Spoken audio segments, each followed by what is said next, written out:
I found a tube of personal lubricant in my husband's car that I had never seen before. I didn't say a word. I just quietly replaced it with industrial superglue. What happened next forced the fire department to make an emergency call that had our entire neighborhood gathering outside our house to watch. My name is Margaret Collins, and I'm 58 years old. For 35 years, I thought I had the perfect marriage. Robert and I built a successful life together.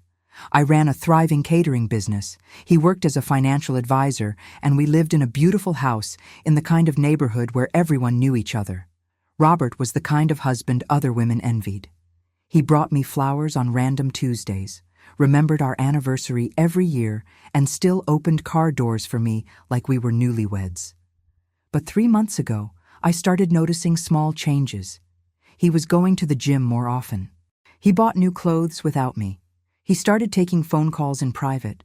At first, I told myself I was being paranoid. We were both in our late 50s. Maybe Robert was just having a midlife moment. Maybe he wanted to feel young again. I had no idea how right I was about that. The day I found the lubricant, I was cleaning Robert's car as a surprise.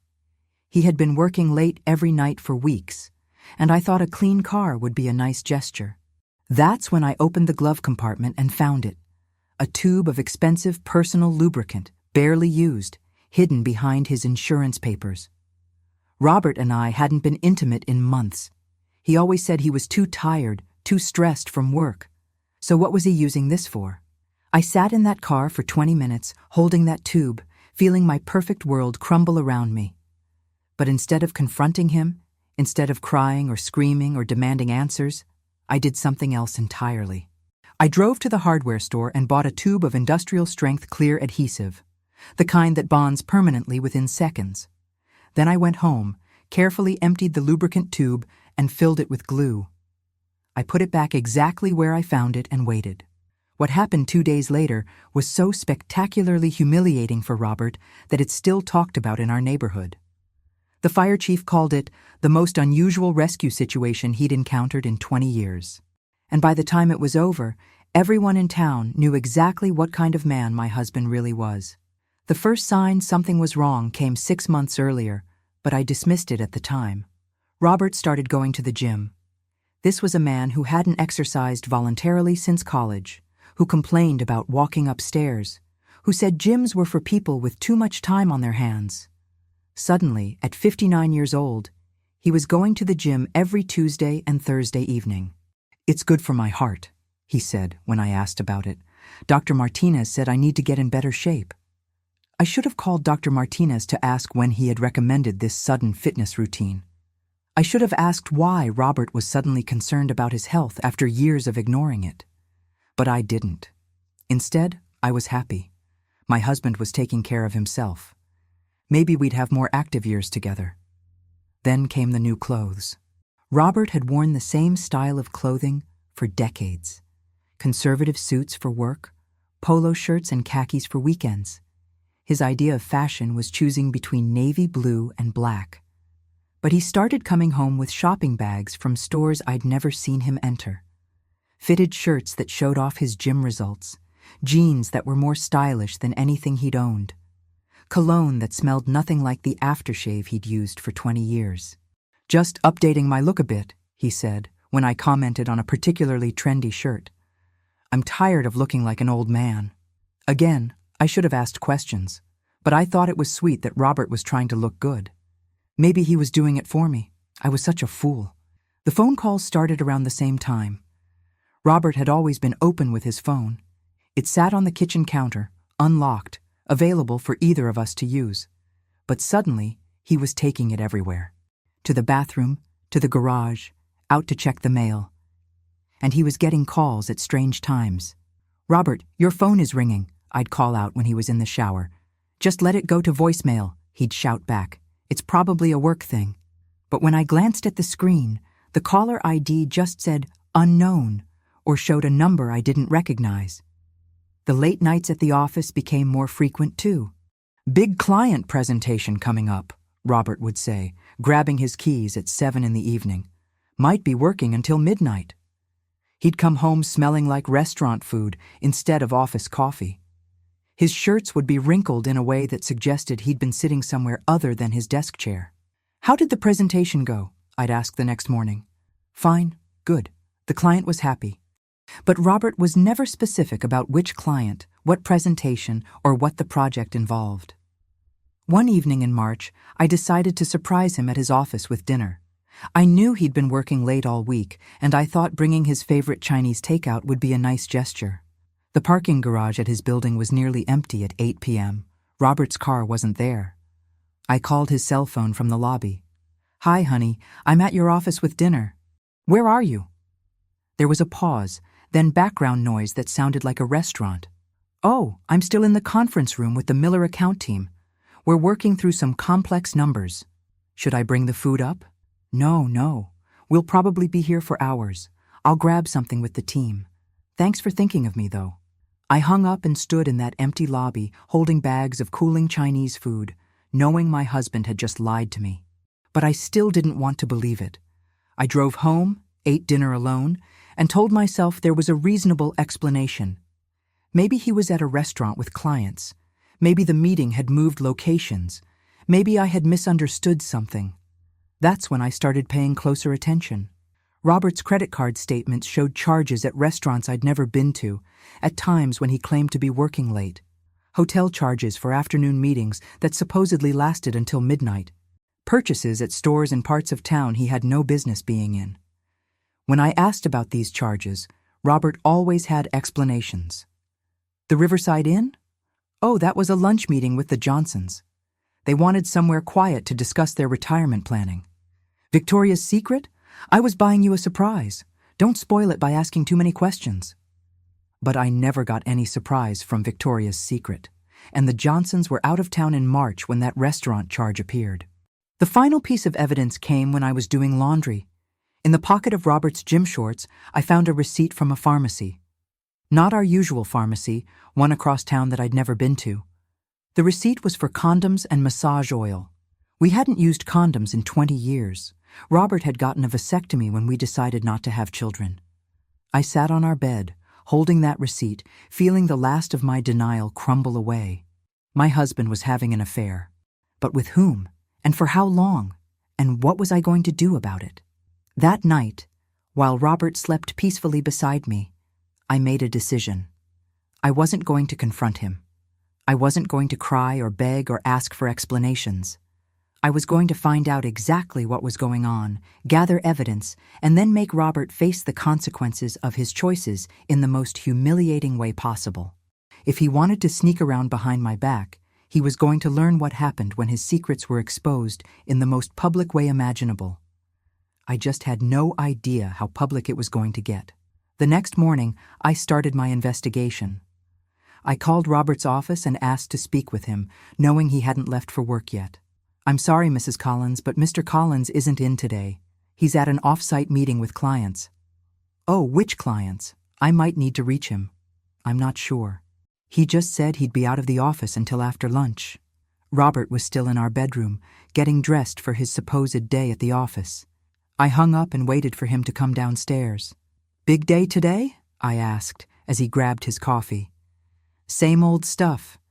Meetings, paperwork, phone calls. Will you be working late again?"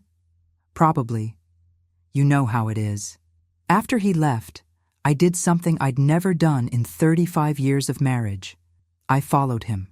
I waited 5 minutes, then got in my car and drove toward his office. I spotted his silver BMW 3 cars ahead of me, but instead of turning toward downtown, he headed toward the residential area on the other side of town. My heart pounded as I followed at a distance, staying far enough back that he wouldn't notice me. Robert pulled into the driveway of a small house I'd never seen before, a house with a well-maintained garden and a red front door. I parked around the corner and watched through my rearview mirror as Robert walked to that red door like he'd done it 100 times before. He didn't knock. He used a key to another woman's house. I sat in my car for 2 hours, waiting to see who lived there.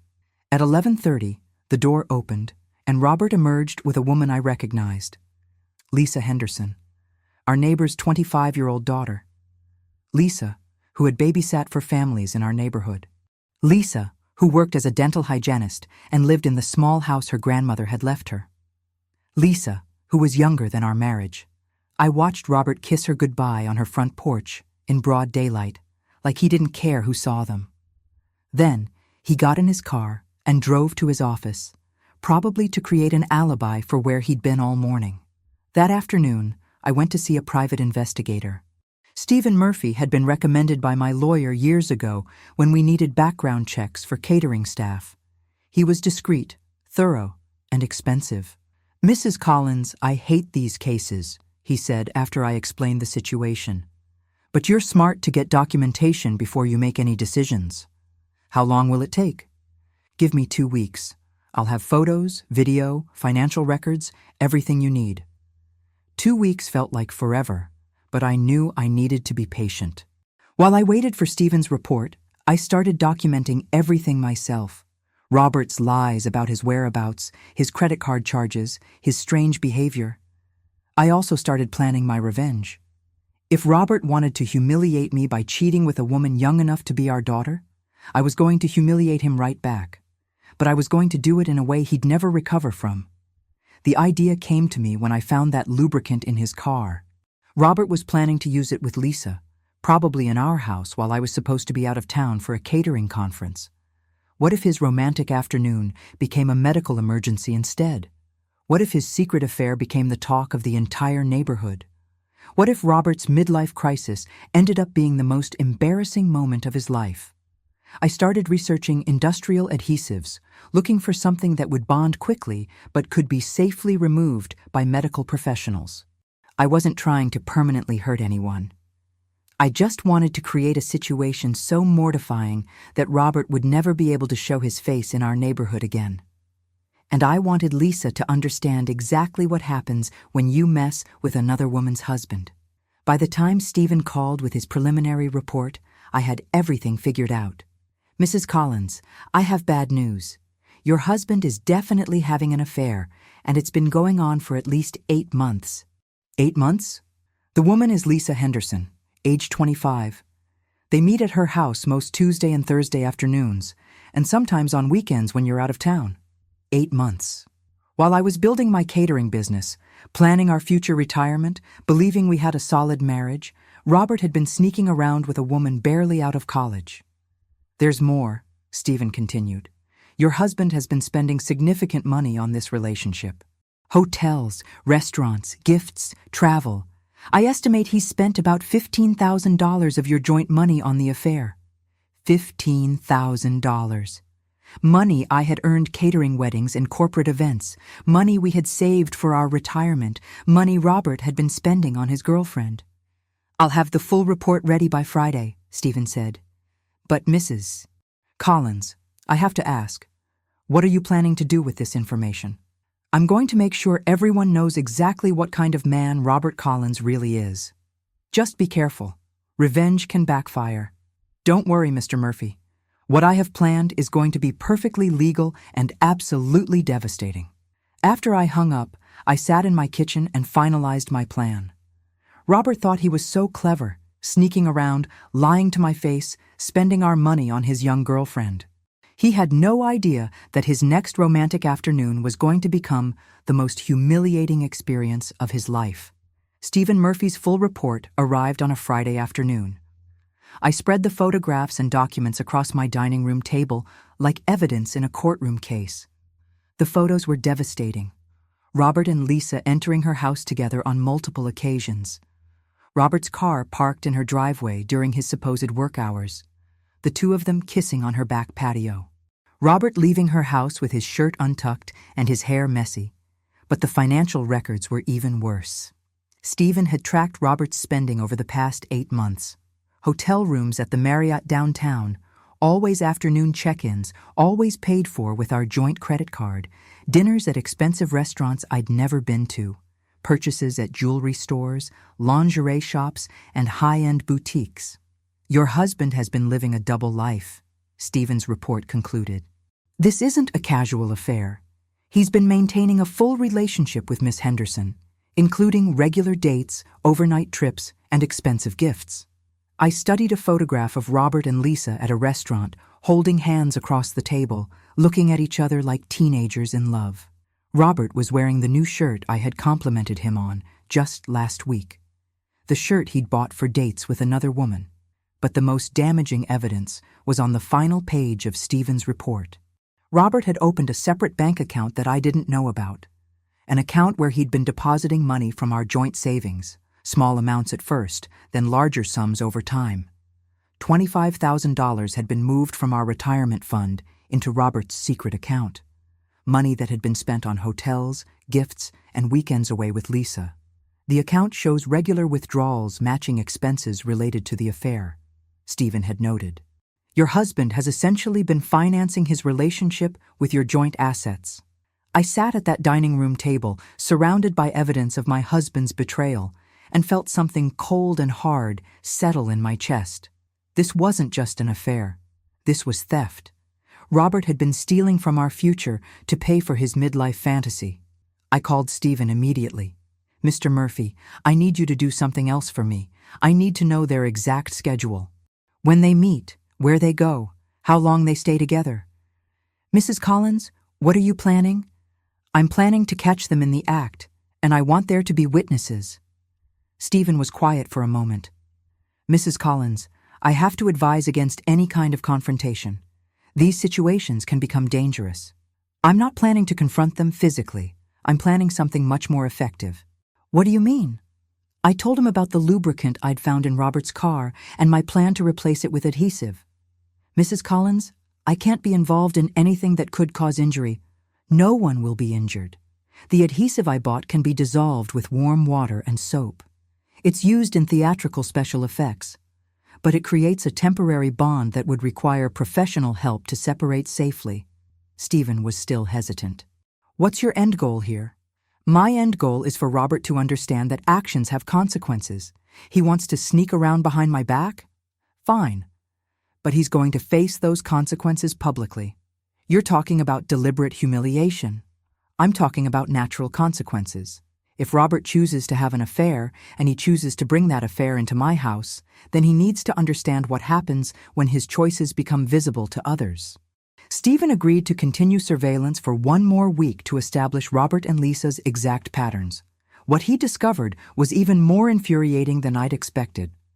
Robert and Lisa had been using our house for their affair every Tuesday and Thursday when I was supposed to be at my weekly catering client meetings. They had turned my home, the house Robert and I had bought together, decorated together, planned to retire in together, into their private love nest.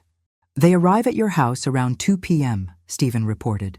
Henderson parks her car in your garage so the neighbors won't see it. They stay for approximately 3 hours.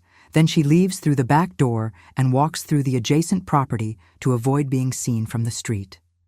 3 hours.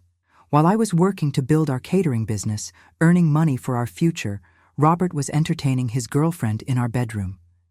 They have a very established routine, Stephen continued. Henderson brings groceries and cooks lunch in your kitchen. They eat together, spend time in your living room and bedroom, then clean up before she leaves. Lisa was cooking meals in my kitchen, eating at my dining table, sleeping in my bed. There's more, Stephen said.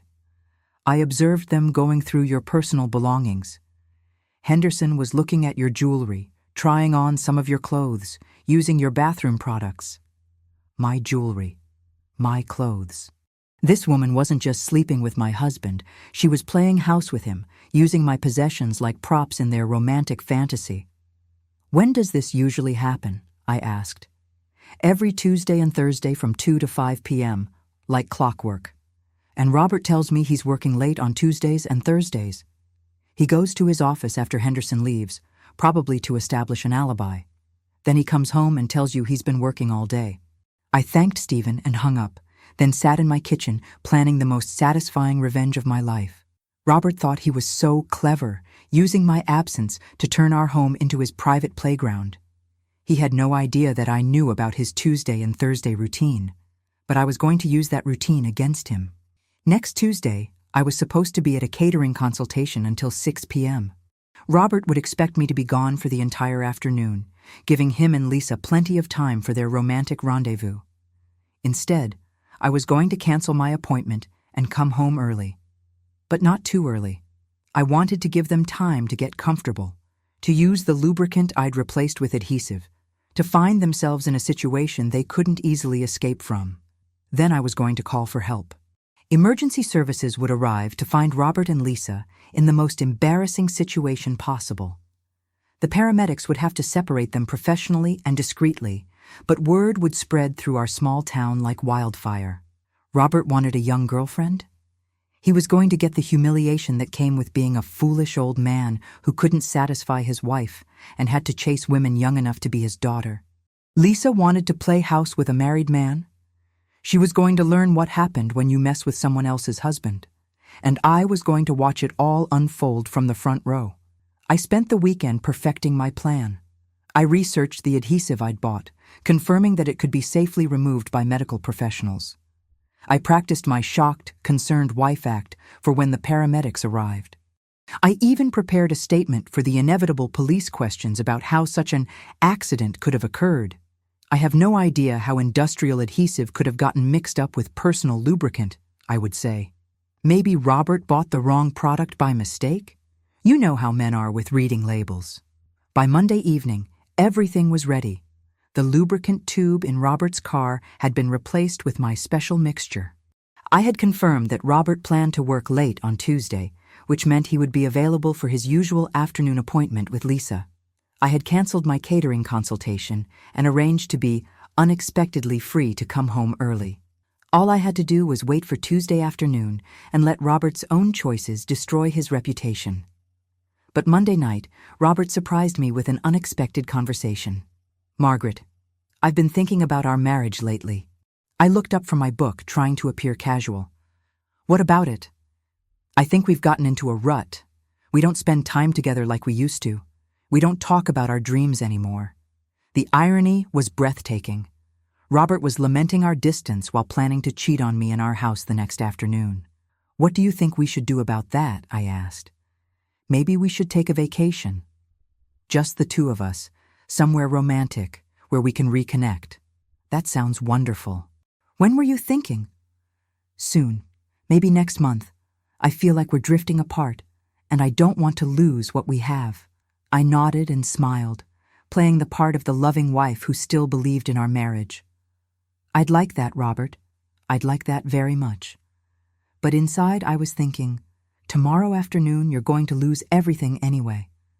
Tuesday morning, Robert left for work with a kiss on my cheek and a promise to try to get home early for dinner. "I love you, Margaret," he said at the door.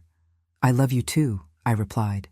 It was the last time either of us would say those words and mean them. At 1:30 p.m., I parked around the corner from our house and waited. At 1:45, I saw Lisa's car turn into our driveway and disappear into our garage. At 2 p.m., I saw Robert's car pull up behind hers. At 2:15, I went to the coffee shop downtown and had a very public conversation with the owner about my change in plans. "I'm so sorry to cancel our meeting, Janet, but my catering client rescheduled at the last minute. I guess I'll just head home early and surprise my husband with dinner." "That's so sweet of you, Margaret. Robert's lucky to have such a thoughtful wife." If only she knew. At 3:30 I drove home, making sure to pull into our driveway with enough noise to announce my arrival. I was about to give Robert and Lisa the surprise of their lives. And the entire neighborhood was about to get a show they'd never forget. I opened our front door and called out cheerfully, "Robert, I'm home early." The silence that followed was deafening. Then I heard panicked whispers from upstairs, footsteps running across our bedroom floor, and what sounded like someone frantically searching through drawers. "Robert," I called again, louder this time. "Is everything okay up there?" "Just a minute." Robert's voice was strained, higher pitched than normal. I'm on a conference call." A conference call. In our bedroom. At 3:30 in the afternoon. I set my purse down loudly and walked to the bottom of the stairs. "Should I start dinner? I thought we could have a nice romantic evening together." More frantic whispers, the sound of our bedroom door closing. "Actually, Margaret," Robert called down, "I'm not feeling well. I think I might be coming down with something. Maybe you should go visit your sister tonight." "I don't want you to catch whatever I have." "Perfect." Robert was trying to get me out of the house so he and Lisa could figure out how to handle their predicament. "Oh, honey, you do sound terrible," I replied with false concern. "Let me come up and check on you. Maybe I should call Dr. Martinez." No, that's not necessary. I just need to rest. Why don't you go shopping or something? Take your time. I'll probably sleep for hours."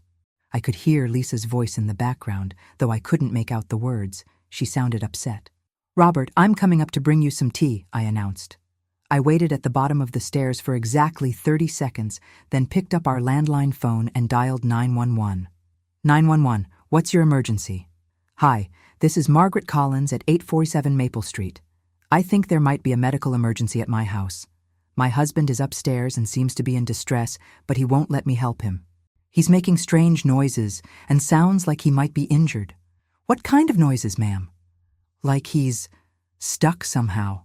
And there's someone else up there with him. A woman. She sounds upset too."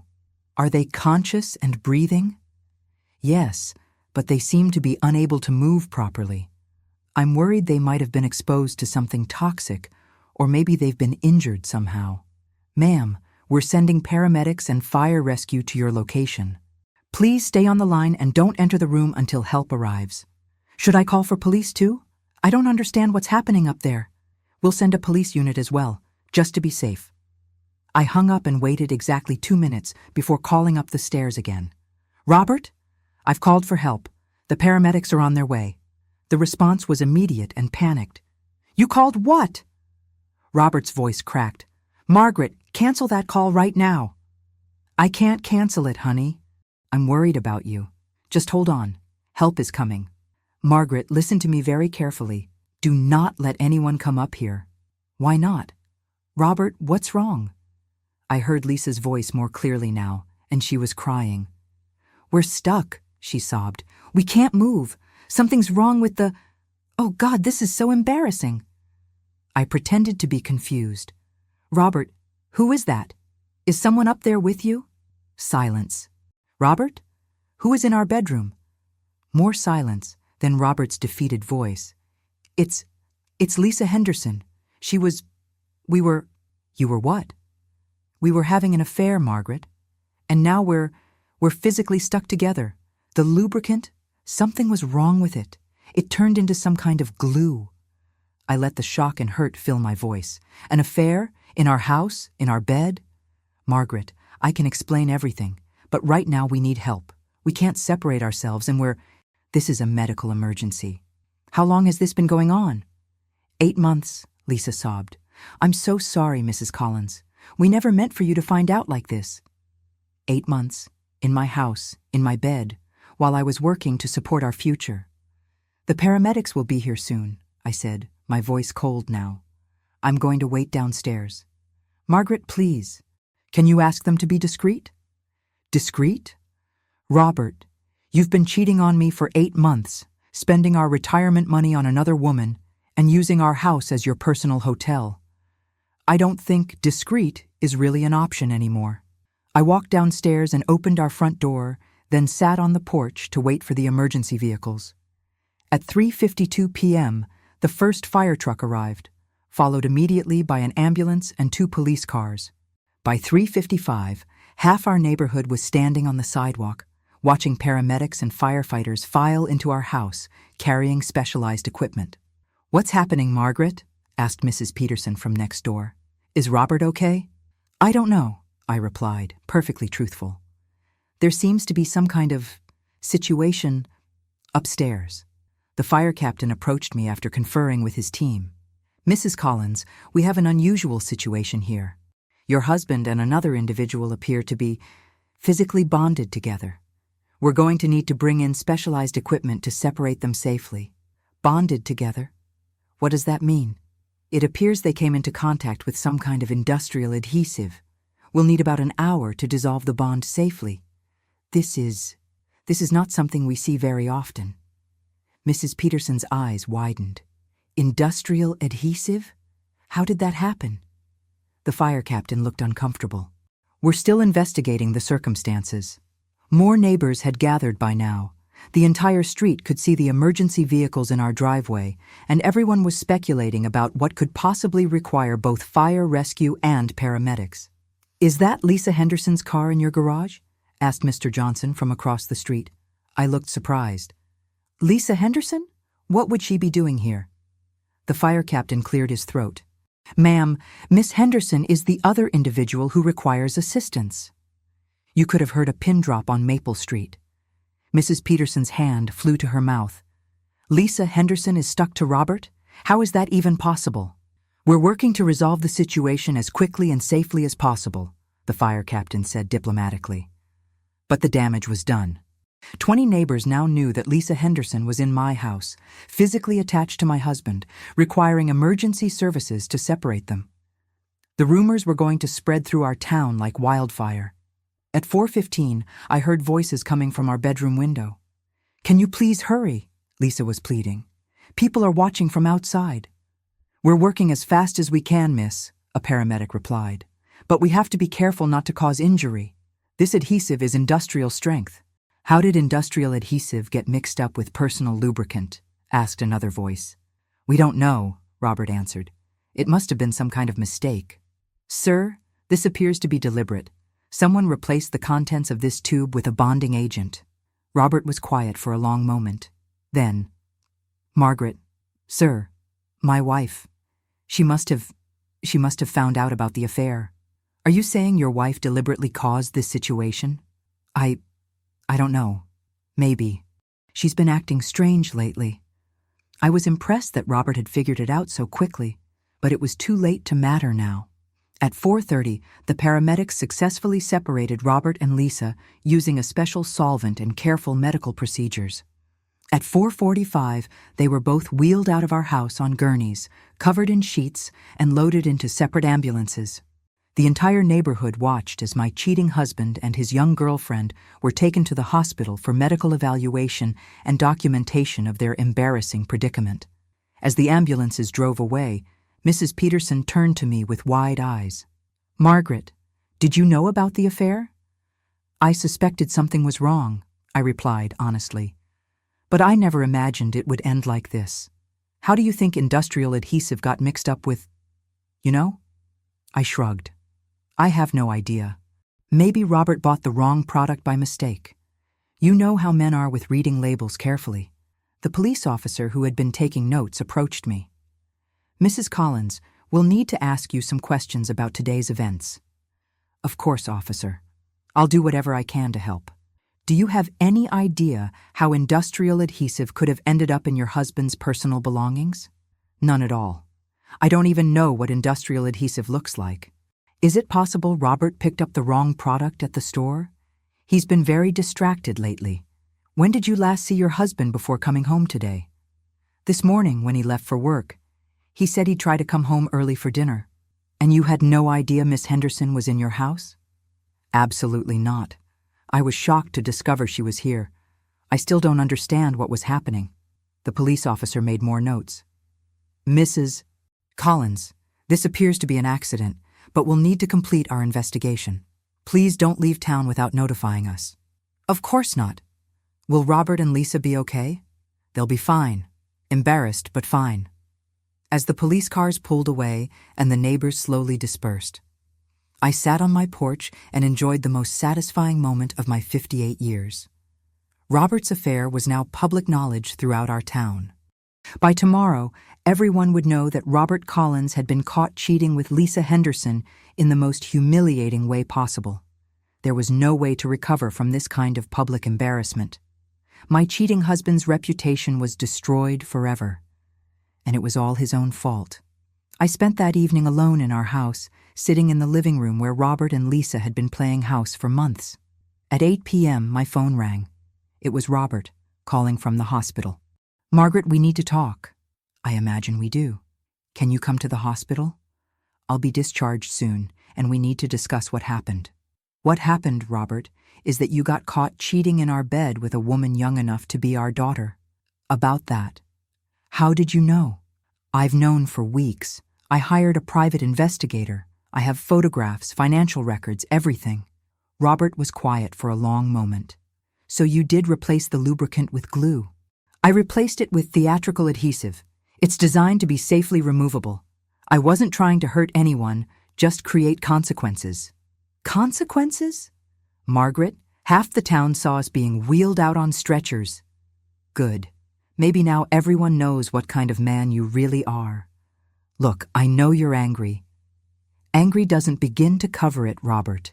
You stole $25,000 from our retirement account to finance your affair. You've been using our house as your personal hotel. You've been lying to my face for 8 months. How do you know about the money? I know everything. Every hotel charge, every dinner, every gift you bought her. I know you opened a secret account. I know you told her you loved her. I know you promised to leave me. Another long silence. Margaret, I can explain.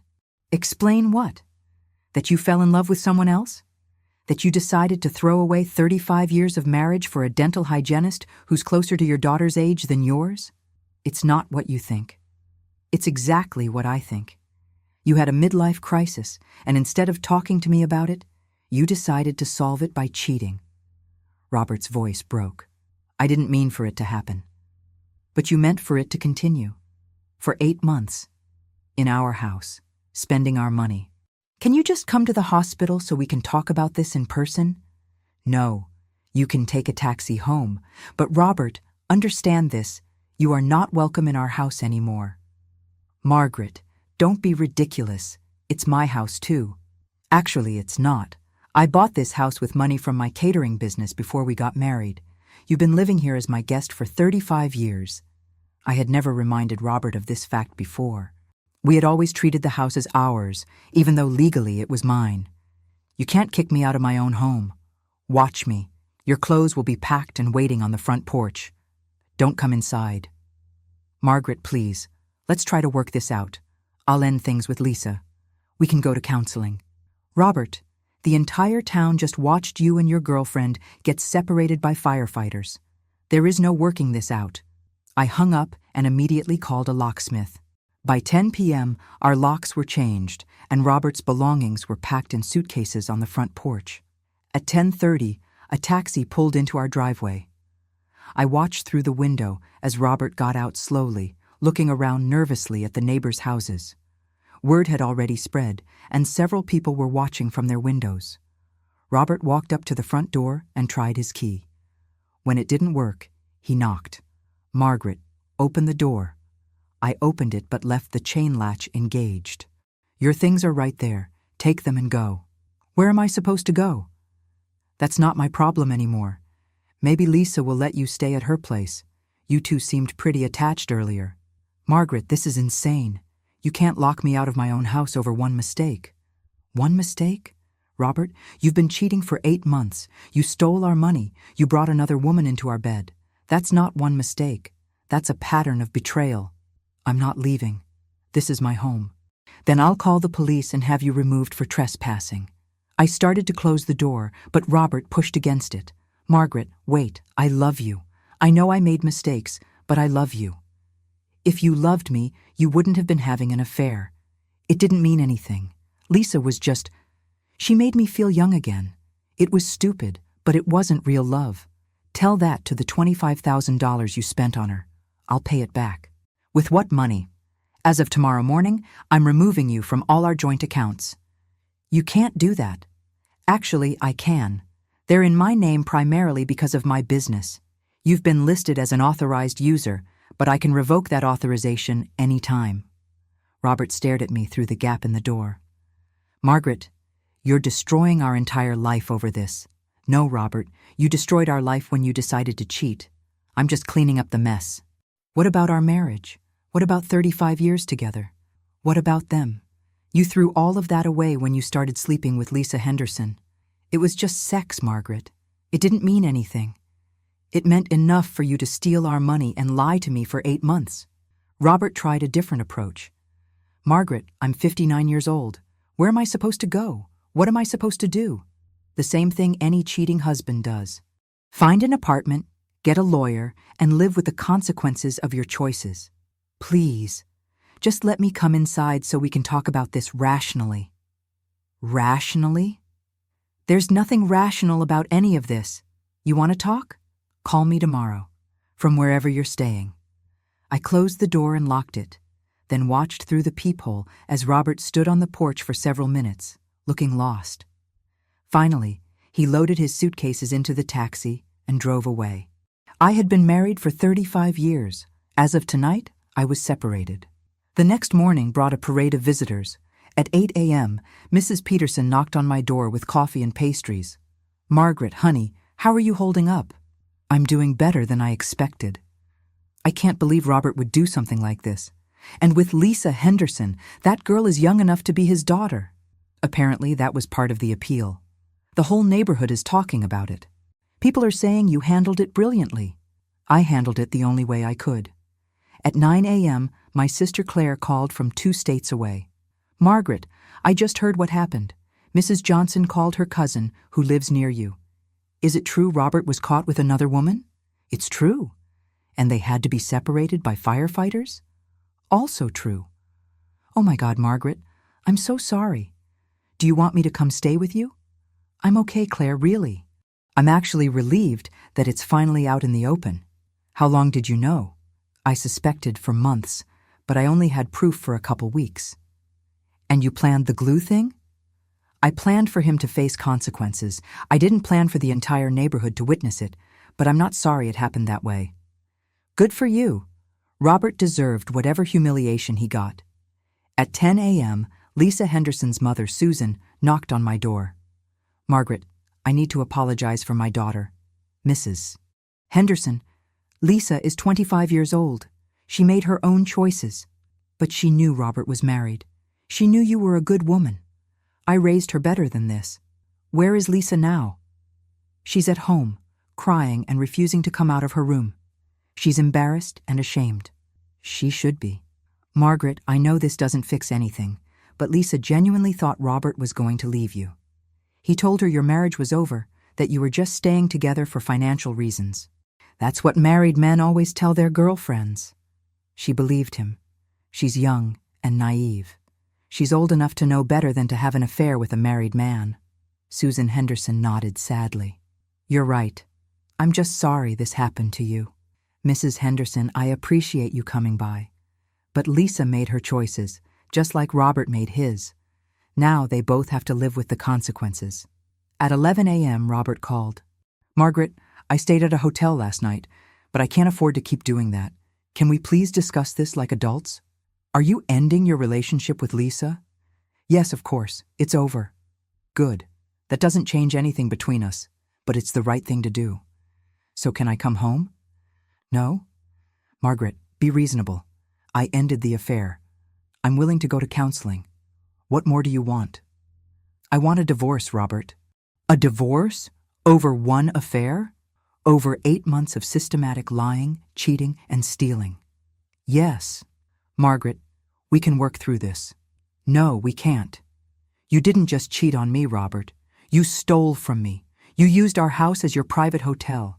You made me feel like I was going crazy when I suspected something was wrong. I'll go to therapy. I'll do whatever you want. What I want is for you to accept that our marriage is over. I won't give you a divorce.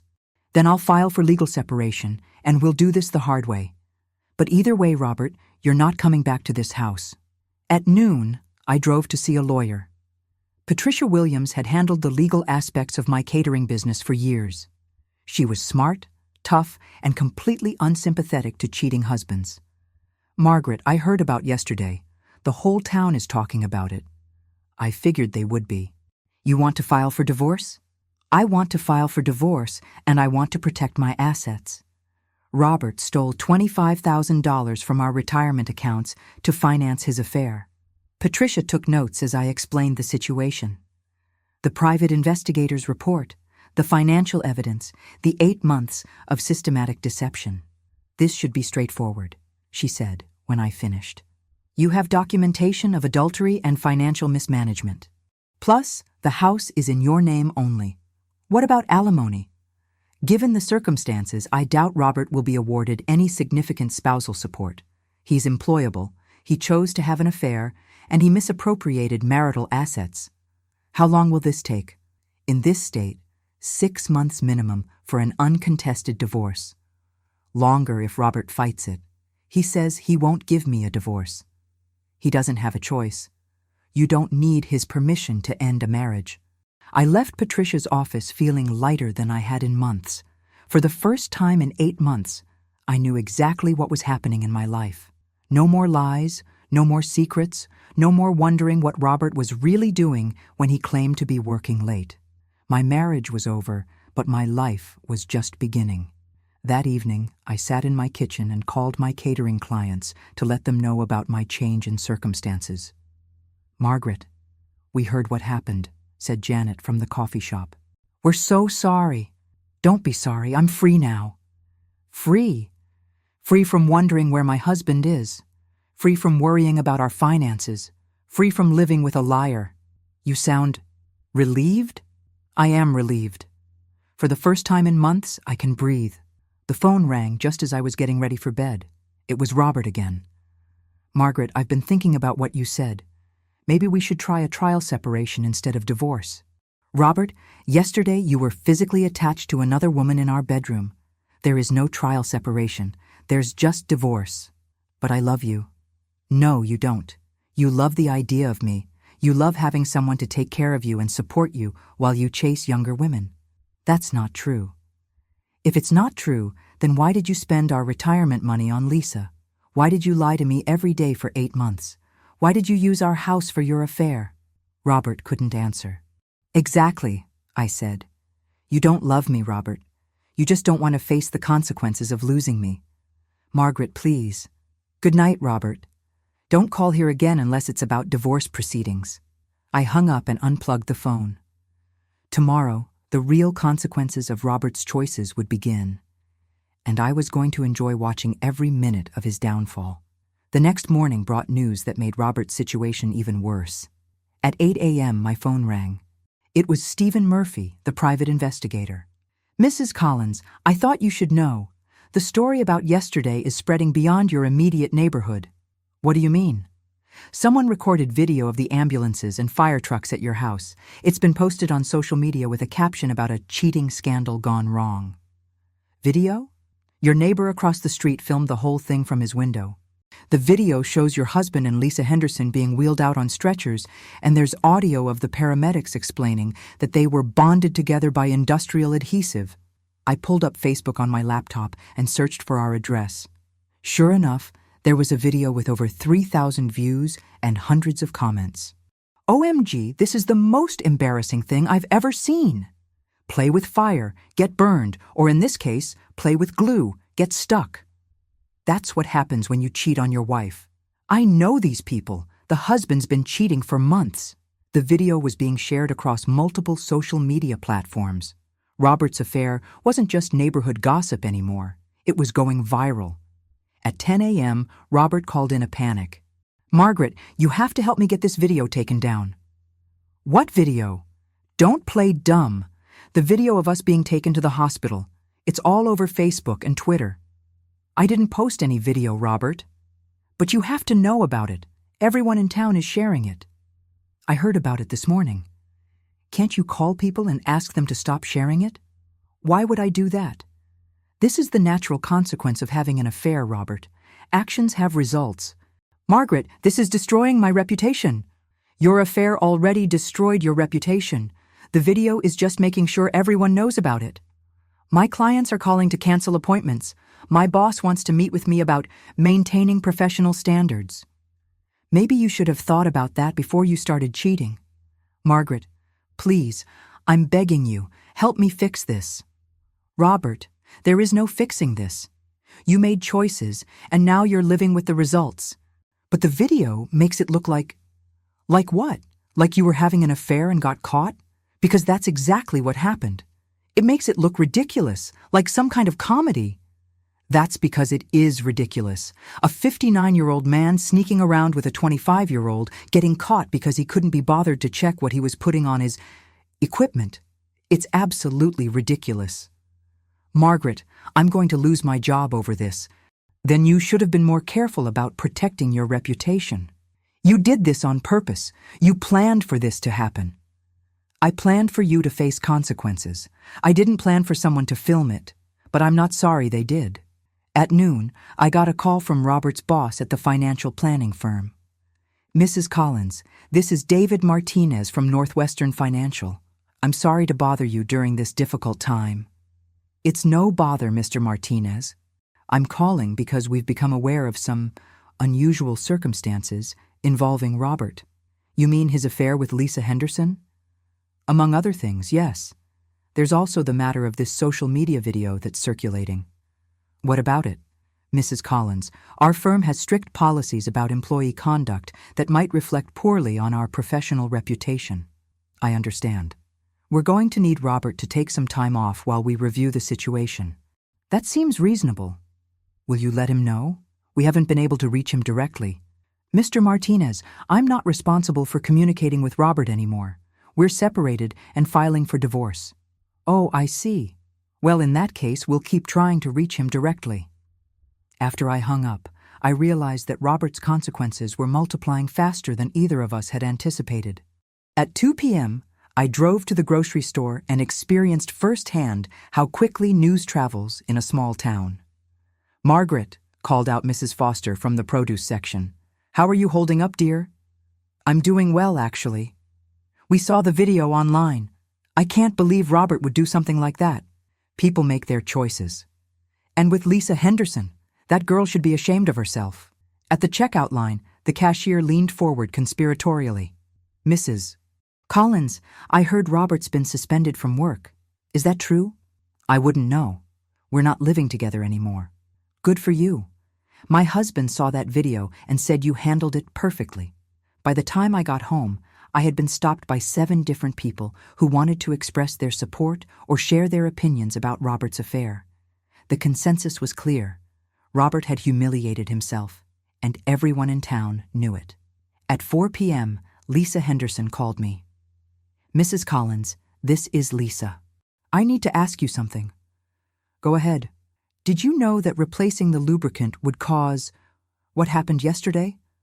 I knew it would create a situation that required professional help to resolve. So you did it on purpose. I did it to make sure there were consequences for your affair with my husband. Mrs. Collins, I've lost my job.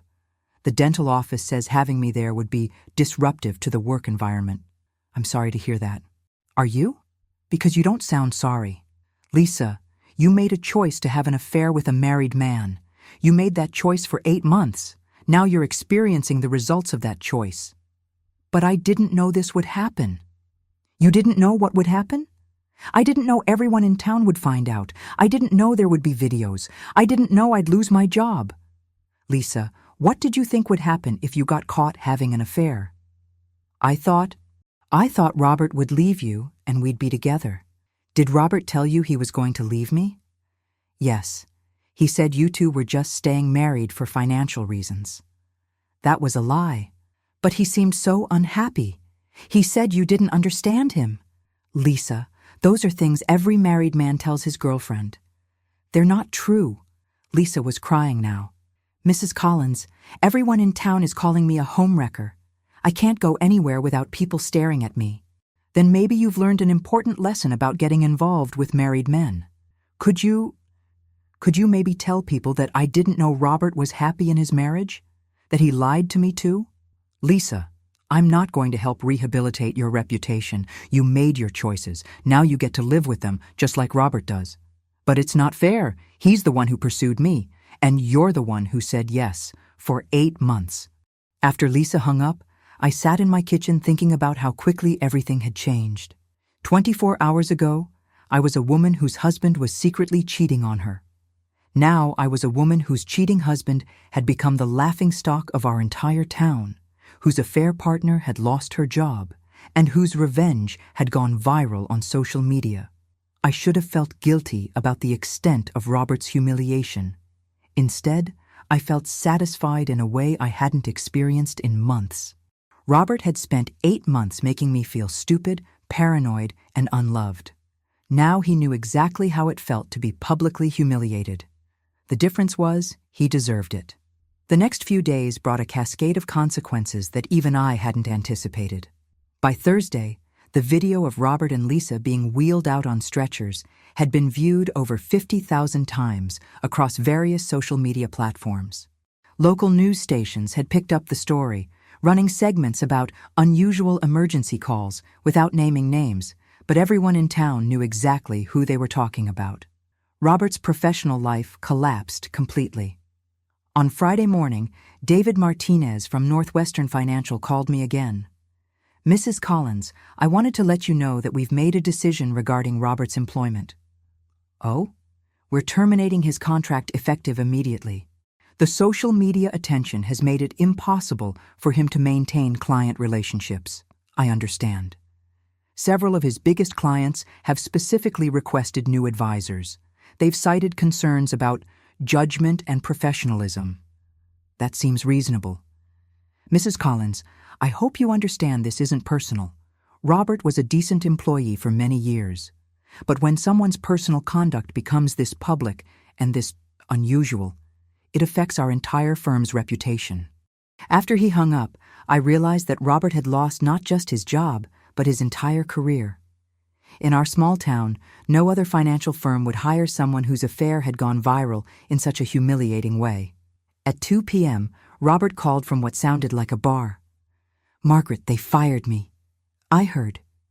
"Did you know this would happen when you did what you did?" "I knew there would be consequences. I didn't know exactly what they would be. I've lost everything. My job, my reputation, my marriage." "You lost those things when you chose to have an affair, Robert. Yesterday just made it visible to everyone else. Margaret, I'm 59 years old. Who's going to hire me after this?" "I don't know. Don't you care? We were married for 35 years. Robert, you cared so little about our 35 years that you threw them away for 8 months with a 25-year-old. Why should I care more about your future than you did? Because I made a mistake. People make mistakes. This wasn't a mistake. Forgetting to pick up milk is a mistake. Having an affair, stealing money, and lying for 8 months is a choice." Robert was quiet for a moment. Then, "Margaret, I'm staying at the Motel 6 outside town. I can't afford anything better. What about Lisa? I thought you two were in love. Lisa won't take my calls. She blames me for ruining her life." "How is that working out for her? She had to move back in with her parents. She can't find another job in town. Everyone knows who she is. And she says it's all my fault for not being honest about our marriage." I almost laughed. "Robert, did you tell Lisa that our marriage was over? I may have emphasized how unhappy we were. So you lied to her too." "I didn't lie. I exaggerated. You told a 25-year-old woman that your marriage was dead so she'd sleep with you. That's lying. Margaret, can we please focus on the present? I need help." "What kind of help?" "Financial help. I have no income now, and I'm running out of savings."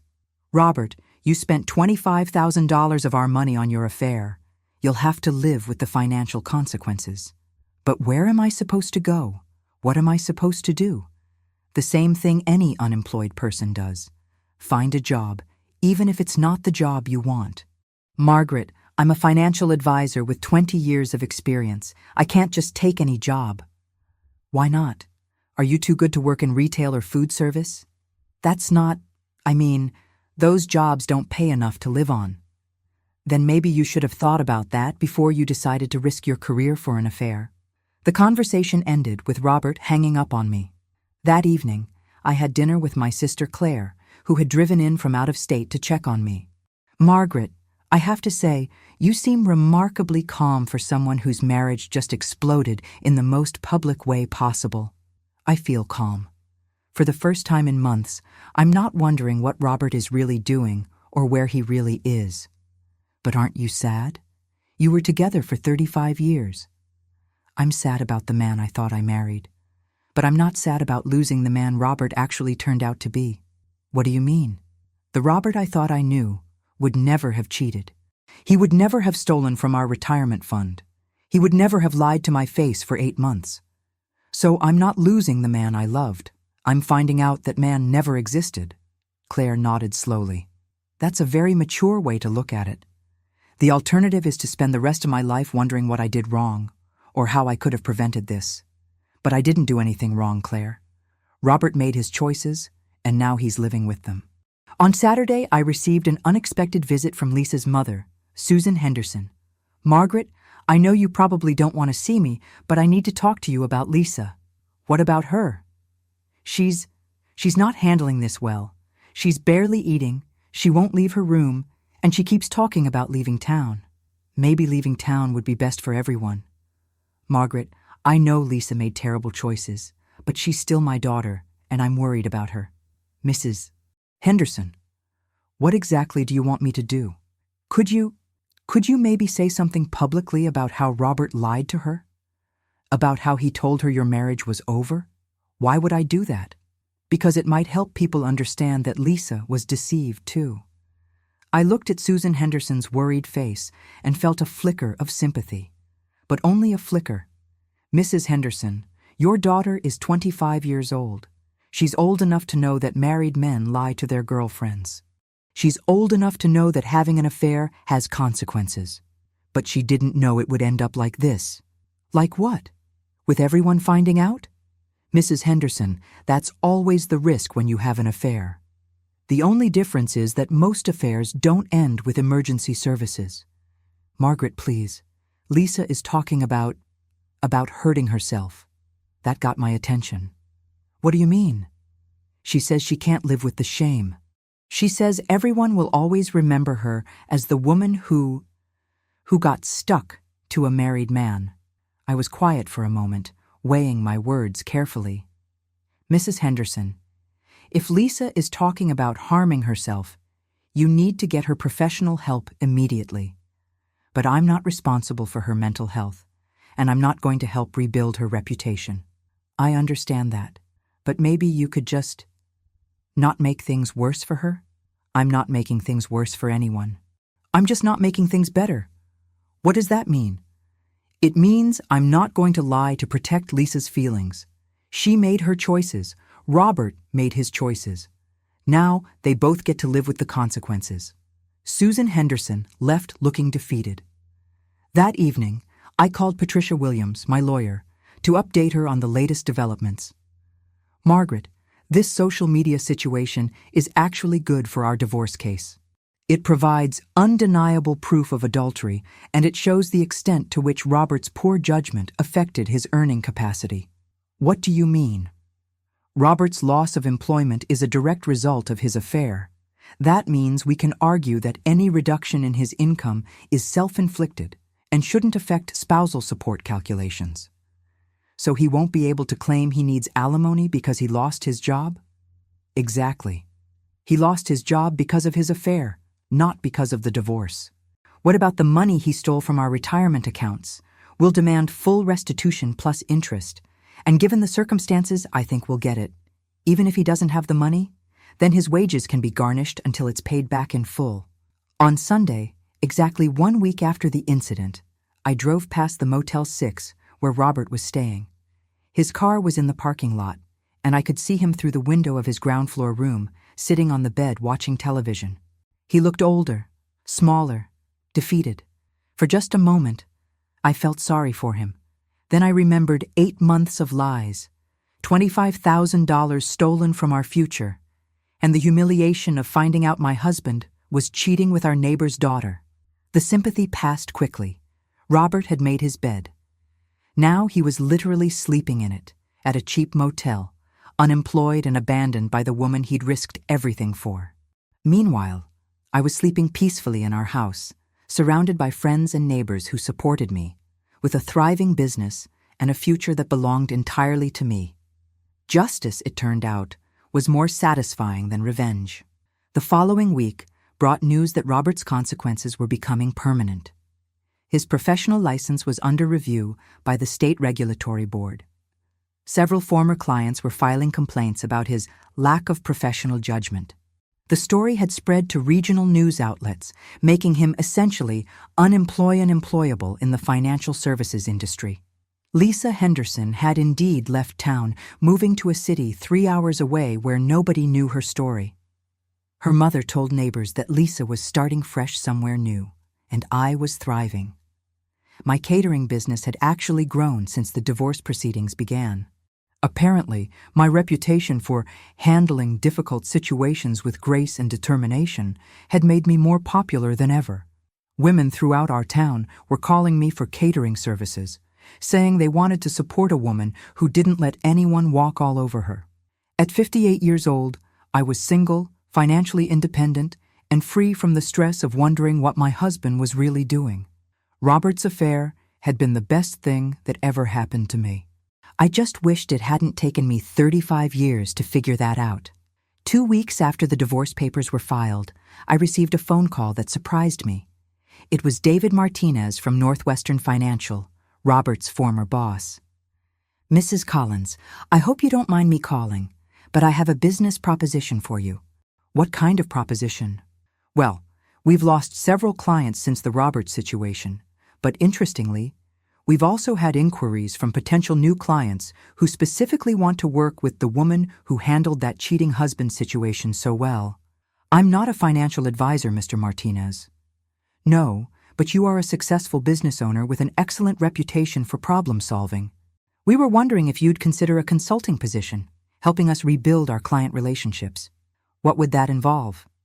"Primarily, helping us connect with female clients who want to work with a firm that understands their concerns about financial security and independence." It was an unexpected opportunity, but an interesting one. "I'll think about it," I said. "There's one more thing, Mrs. Collins. The salary we're discussing would be considerably more than what Robert was making." After I hung up, I realized that Robert's downfall was becoming my opportunity. His poor judgment had created a void that I was uniquely positioned to fill. That afternoon, I drove to the grocery store and ran into Mrs. Foster again. "Margaret, how are you, dear? We heard about the job offer from Northwestern Financial. News travels fast in this town." "Well, everyone's talking about it.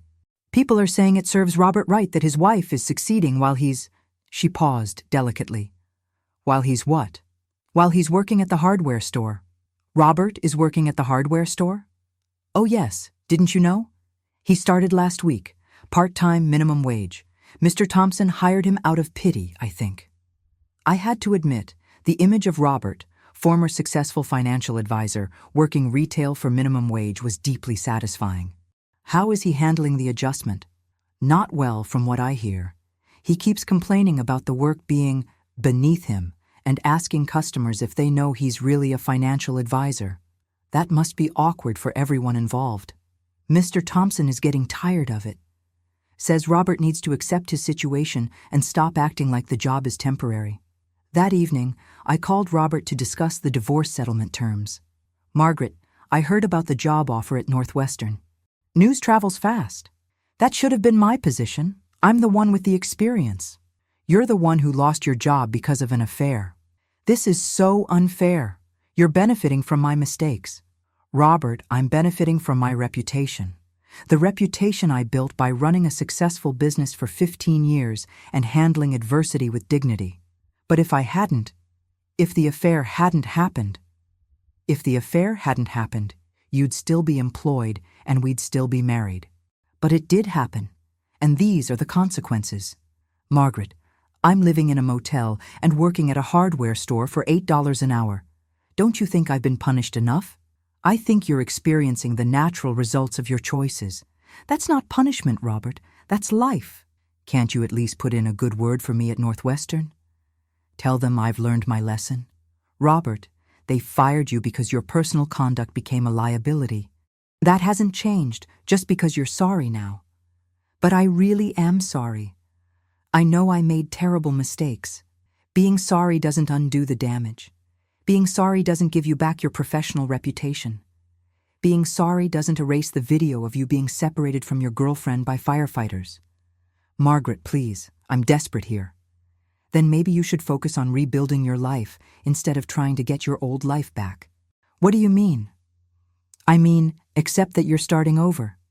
Accept that your affair had permanent consequences. Accept that you're not the same person you were 6 months ago." "I don't know how to do that." "Robert, you're 59, not 99. You have 20 more years of working life ahead of you. Figure out what you want that life to look like and start building toward it. But I don't want to work at a hardware store for the rest of my life. Then use it as a stepping stone. Learn new skills. Prove you can be reliable and professional. Show people that you're more than the worst thing you've ever done. You really think I can rebuild from this? I think you can if you stop focusing on what you lost and start focusing on what you can create. It was the most constructive conversation Robert and I had had since the affair was discovered. For the first time, he seemed to be accepting responsibility for his situation instead of just complaining about it. 3 weeks later, I accepted the consulting position at Northwestern Financial. My first day of work was ironically satisfying. I was sitting in an office 3 floors above where Robert used to work, earning more money than he ever had, helping the company recover from the damage his affair had caused to their reputation. My first client was a woman whose husband had recently asked for a divorce. "Mrs. Collins, I heard about what happened with your husband. I want to work with someone who understands what it's like when your partner betrays your financial trust. I certainly understand that situation. Did you ever think about taking him back? Trying to work things out?" For about 30 seconds. But then I realized that staying married to someone who lies to you for 8 months isn't actually staying married at all. It's just being alone while pretending you're not. That's exactly how I feel. Like I've been alone in my marriage for years, but didn't want to admit it. The good news is that once you admit it, you can do something about it. What did you do? I protected my assets, documented everything, and started building a life that didn't depend on someone else's honesty. And now? Now, I'm happier than I've been in years. As I drove home from my first day at the new job, I passed the hardware store where Robert was working. Through the window, I could see him helping a customer load lumber into a truck. He looked tired but focused, like he was actually trying to do a good job. For the first time since the affair was discovered, I felt something other than anger or satisfaction when I looked at Robert. I felt indifferent. He was just a man I used to know, living his life, dealing with the consequences of his choices. His problems weren't my problems anymore. His future wasn't connected to mine. I had moved on completely. And that felt better than any revenge I could have planned. 1 year later, I was sitting in my new office at Northwestern Financial, reviewing the quarterly reports that showed our client base had not only recovered, but grown by 30%. The irony wasn't lost on me.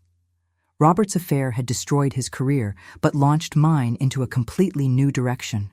My phone buzzed with a text from my assistant. "Mrs. Collins, your 3 p.m. appointment is here. It's the woman whose husband was caught embezzling from their joint business. Another betrayed wife, who wanted financial advice from someone who understood what it felt like to discover your partner had been stealing from you. These had become my specialty, helping women protect themselves financially when their marriages fell apart due to infidelity or deception."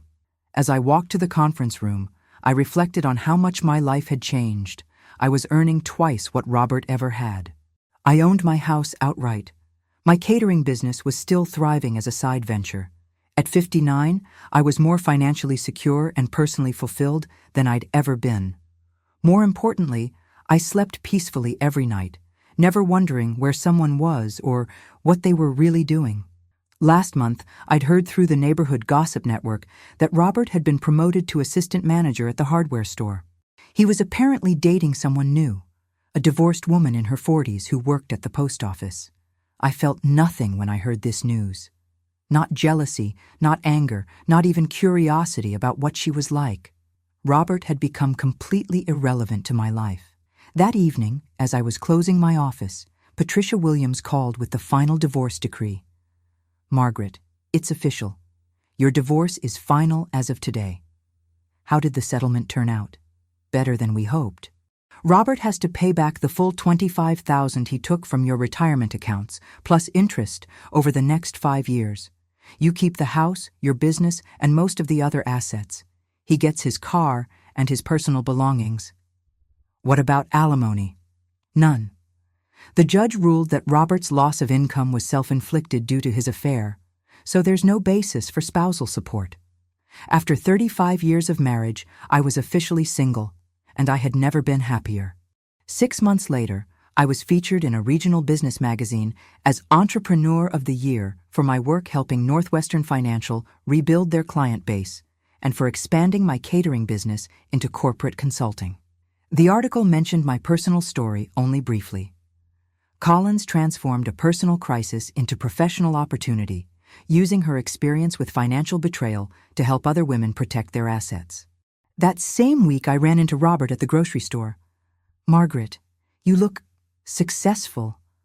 "I am successful. How are you doing, Robert?" "I'm okay.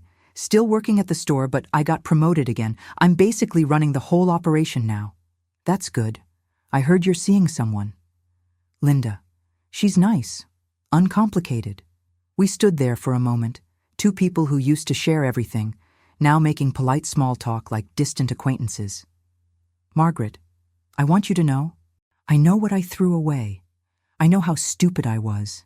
Robert, that's in the past. We've both moved on." "Have we? Have you really moved on?" I looked at this man who had been the center of my life for so long, who had caused me so much pain, who had inadvertently given me the push I needed to create a better life. "Yes, Robert, I really have. Do you ever think about what might have happened if I hadn't had the affair?" "Sometimes. But then I realized that if you hadn't had the affair, I might never have discovered how strong I actually am." "So you're glad it happened?" "I'm glad I found out who you really were before I wasted any more years on our marriage." Robert nodded sadly. "I deserve that." "You deserve to be happy, Robert, just not with me." As I drove home from the grocery store, I thought about the woman I had been a year ago, suspicious, paranoid, desperate to save a marriage that was already over. That woman felt like a stranger to me now. The woman I had become was confident, independent, and completely in control of her own future. Sometimes the worst thing that happens to you turns out to be the best thing that could have happened. Robert's affair hadn't destroyed my life. It had freed me to build a better one. The final validation came 6 months later, when I received a call from a national magazine asking to feature my story in an article about women who turned betrayal into business success. "Mrs. Collins, we'd like to include your story in our upcoming issue about entrepreneurial comebacks. Your transformation from betrayed wife to successful financial consultant is exactly the kind of story our readers want to hear." What would that involve? A photo shoot, an interview about your business strategy, and some discussion of how personal adversity can become professional opportunity. And my ex-husband's affair? We'd mention it only as context for your career change. The focus would be on your business success, not the personal drama. I agreed to the interview, and 3 months later, my photo was on the cover of Entrepreneur Weekly with the headline, "From Betrayal to Boardroom, How One Woman Built Success from the Ashes of Deception." The article led to speaking engagements at business conferences and women's organizations. I found myself telling my story to audiences of hundreds of women who were facing their own crises and looking for examples of how to rebuild. "The most important thing I learned," I would tell these audiences, "is that your life doesn't end when someone betrays you. It just begins differently than you expected." What advice would you give to women who discover their husbands are cheating? Document everything. Protect your assets. Don't make emotional decisions. And remember that their betrayal says nothing about your worth and everything about their character. Do you regret the way you exposed your husband's affair? I regret that it was necessary, but I don't regret ensuring there were appropriate consequences for his choices. Would you take him back if he asked? That man doesn't exist anymore. The Robert who cheated isn't someone I would want back, and the Robert who learned from his mistakes is someone who understands why we can never be together again. 2 years after the divorce was finalized, I bought a vacation home in the mountains. It was something Robert and I had always talked about doing someday, but someday never came because Robert was spending our money on his affair. Now I had the house I wanted, paid for with money I had earned myself, in a location I chose without having to consider anyone else's preferences. I spent weekends there writing a book about financial independence after divorce, which became a bestseller in the personal finance category. The dedication read, "To every woman who discovered that the end of her marriage was the beginning of her real life." 5 years after the glue incident, I was invited back to speak at my old neighborhood's women's club. As I drove through the familiar streets, I noticed that Lisa Henderson's old house had new owners. The red door had been painted blue, and there were children's toys in the yard. I heard from Mrs. Peterson that Lisa had gotten married in the city where she moved and was doing well as a dental hygienist there. Apparently, she had learned from her mistakes and was now in a healthy relationship with an unmarried man. Good for her. Everyone deserved a chance to rebuild their life after making terrible choices. As for Robert, the last I heard, he had been promoted to store manager and was engaged to Linda from the post office. They seemed happy in their uncomplicated relationship. I genuinely hoped they would be. Robert's affair had taught both of us important lessons. Him about the cost of betrayal, and me about the value of independence. After my speech at the women's club, several audience members approached me with questions. "Mrs. Collins, do you ever get lonely? Don't you miss being married?" I miss being married to the man I thought Robert was. But that man never actually existed. I don't miss being married to the man Robert actually turned out to be. Would you ever marry again? Maybe. But only if I found someone who enhanced my already fulfilling life, not someone I needed to make my life complete. What's the most important thing you learned from your divorce? That I was never as dependent on my marriage as I thought I was. I was always strong enough to live alone. I just didn't know it. As I drove home that evening, I reflected on the journey that had brought me to this point. The woman who had found lubricant in her husband's car and replaced it with glue was acting from a place of pain and anger. The woman I had become was acting from a place of strength and purpose. Both women had been necessary to get me where I needed to be. Sometimes the worst betrayal leads to the best revenge, living so well that your betrayer becomes irrelevant to your happiness.